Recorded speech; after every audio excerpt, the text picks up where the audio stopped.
नमस्कार। आज मैं आपको कन्याकुमारी दक्षिण भारत का जो प्रमुख तीर्थ स्थल है उसके बारे में जानकारी दे रही हूँ। कन्याकुमारी मंदिर 51 शक्तिपीठों में से एक है जहाँ पर सती का पृष्ठभाग गिरा था। जानिए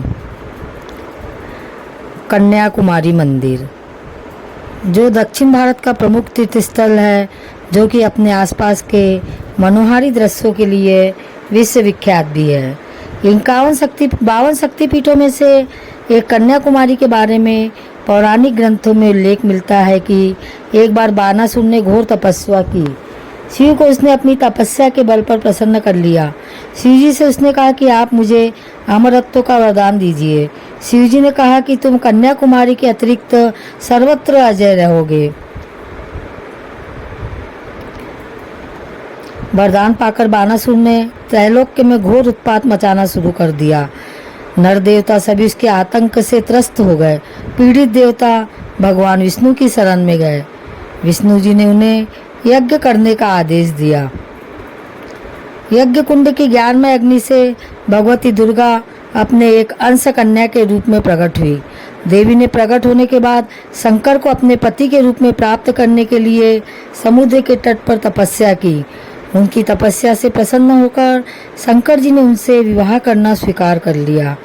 देवताओं को चिंता हुई कि यदि विवाह हुआ तो बानासुर मरेगा नहीं। देवताओं की प्रार्थना पर देवर्षि नारद ने विवाह के लिए आते हुए भगवान शंकर को सुचिंद्रम स्थान में इतनी देर रोक लिया कि विवाह का मुहूर्त ही टल गया। शिव वहीं स्थानु रूप में स्थित हो गए। विवाह की समस्त सामग्री समुद्र में बहा दी गई। कहते हैं कि वे ही रेत के रूप में मिलते हैं। देवी ने विवाह के लिए फिर तपस्या प्रारंभ कर दी। बानासुर ने देवी के सौंदर्य की प्रशंसा सुनी। वह देवी के पास जाकर उनसे विवाह करने का हठ करने लगा। वहाँ देवी से उनका भयंकर युद्ध हुआ। बानासुर मारा गया और कन्याकुमारी वही तीर्थ है।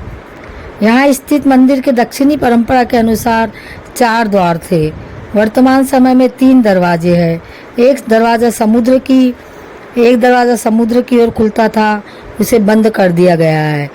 कहा जाता है कि कन्याकुमारी की नाक में हीरे की जो सीख है उसकी रोशनी इतनी तेज थी कि दूर से आने वाले नाविक यह समझकर कि यह कोई दीपक जल रहा है तट के लिए इधर आते थे, किंतु रास्ते में शिलाएं हैं जिनसे टकराकर नावें टूट जाती थी। मंदिर के कई द्वारों के भीतर देवी कन्याकुमारी की मूर्ति प्रतिष्ठित है।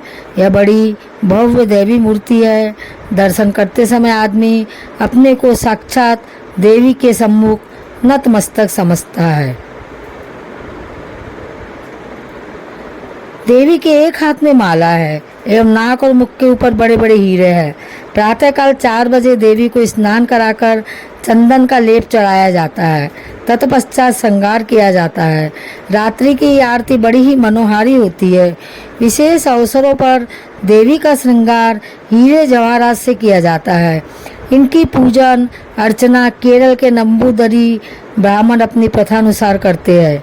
निज द्वार के उत्तर अग्रद्वार के बीच में भद्रकाली का मंदिर है। यह कुमारी की सखी मानी जाती है। यह 52 शक्तिपीठों में से एक है। यहाँ सती का पृष्ठभाग यहाँ गिरा था। मुख्य मंदिर के सामने पाप विनाशनम पुष्करिणी है। यह समुद्र तट पर एक ऐसी जगह है जहाँ का जल मीठा है। इसे मंडूक तीर्थ कहते हैं। यहाँ लाल और काले रंग की बारीक रेत मिलती है जिसे यात्री प्रसाद मानते हैं। कन्याकुमारी नगर में एक और भव्य गणेश मंदिर और काशी विश्वनाथ मंदिर है। चक्र तीर्थ है। आश्विनी नवरात्र में यहाँ विशेष उत्सव का आयोजन किया जाता है। इसमें श्रद्धालु बहुत ही बढ़ चढ़ के भाग लेते हैं। आज मैंने आपको कन्याकुमारी मंदिर के बारे में जानकारी दी, जहाँ पर सती का पृष्ठभाग गिरा था। आगे की जानकारी के लिए आप इसी तरह मेरे चैनल पर बने रहिए। धन्यवाद।